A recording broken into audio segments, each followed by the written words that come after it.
जिन्हें आज नियम 377 के अधीन मामले उठाने की अनुमति प्रदान की गई है, वह व्यक्तिगत रूप से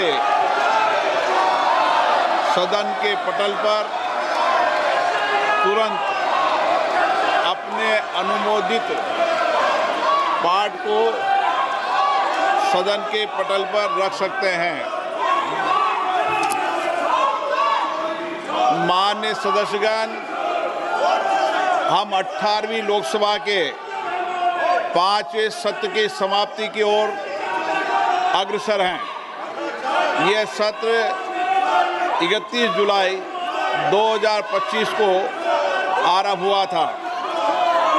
इस सत्र में 14 सरकारी विधेयक पुनर्स्थापित किए गए तथा कुल 12 विधेयक पारित किए गए। दिनांक 28 और 29 जुलाई को ऑपरेशन सिंदूर पर विशेष चर्चा हुई, जिसका समापन माननीय प्रधानमंत्री जी के उत्तर के साथ हुआ। दिनांक 18 अगस्त 2025 को भारत के अंतरिक्ष कार्यक्रम की उपलब्धियों पर विशेष चर्चा प्रारंभ की गई। इस सत्र में कार्यसूची में 419 तारांकित प्रश्न शामिल किए गए थे, किंतु लगातार नियोजित व्यवधान के कारण केवल 55 प्रश्न ही मौखिक उत्तर दिए जा सके। हम सभी ने सत्र के प्रारंभ में तय किया था कि हम इस सत्र में 120 घंटे चर्चा करेंगे। बिजनेस एडवाइजरी कमेटी में भी इस पर सहमति बनी थी, लेकिन लगातार गतिरोध और नियोजित व्यवधान के कारण हम केवल 37 घंटे ही चर्चा कर पाए। माननीय सदस्यगण, हम सब जनप्रतिनिधि के रूप में हमारे आचरण, हमारी कार्यप्रणाली को पूरा देश देखता है। जनता हमें बहुत उम्मीदों के साथ चुनकर यहाँ पर भेजती है, ताकि हम उनकी समस्याएं और व्यापक जनहित के मुद्दों पर, महत्वपूर्ण विधेयकों पर व्यापक चर्चा कर सकें, मर्यादित चर्चा कर सकें।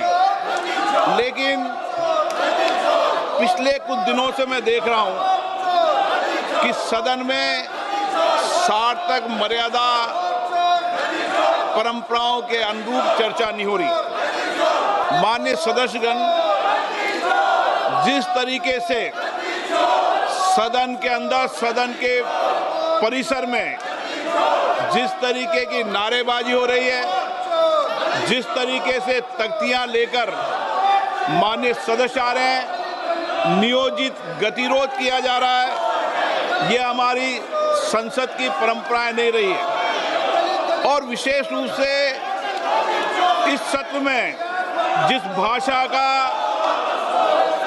आचरण किया गया, जिस तरीके की नारेबाजी की गई, ये सदन की मर्यादाओं के अनुरूप नहीं है। हमें एक स्वस्थ परंपराओं का निर्माण करना चाहिए और हमारी कोशिश होनी चाहिए कि हम संसद के अंदर गरिमापूर्ण चर्चा करें। लेकिन मैं लगातार देख रहा हूं नियोजित तरीके से गतिरोध करना, नारेबाजी करना, तख्तियां ले जाना। मैं आपसे आग्रह करना चाहता हूं कि ये देश का सबसे बड़ी लोकतांत्रिक संस्था है, हमें इससे बचने का प्रयास करना चाहिए। और संसद के अंदर भी और संसद के परिसर में भी हमारी भाषा संयमित और मर्यादित होना चाहिए।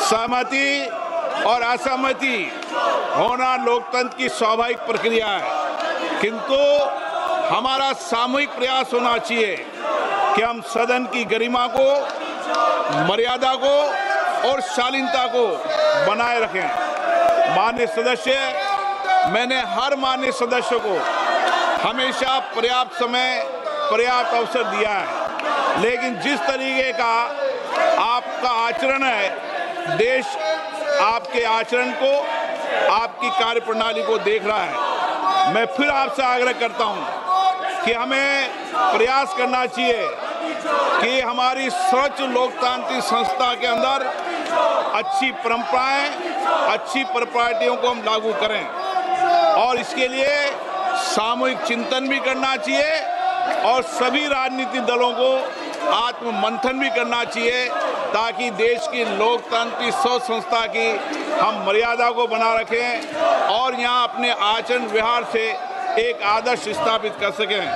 माननीय सदस्यगण, अंत में मैं सत्र की कार्रवाई में सहयोग हेतु माननीय प्रधानमंत्री जी का, सभापति तालिका के मेरे सहयोगी साथियों का, केंद्रीय मंत्रिमंडल में माननीय सहयोगियों का, नेता प्रतिपक्ष, सभी दलों के माननीय सदस्यों का, मीडिया के प्रतिनिधियों का, लोकसभा सचिवालयों का, संबद्ध एजेंसियों का हार्दिक धन्यवाद व्यक्त करता हूं। अब मैं सभी माननीय सदस्यों से आग्रह करता हूं कि राष्ट्रीय गीत के लिए, वंदे मातरम की धुन के लिए कुछ देर खड़े हों।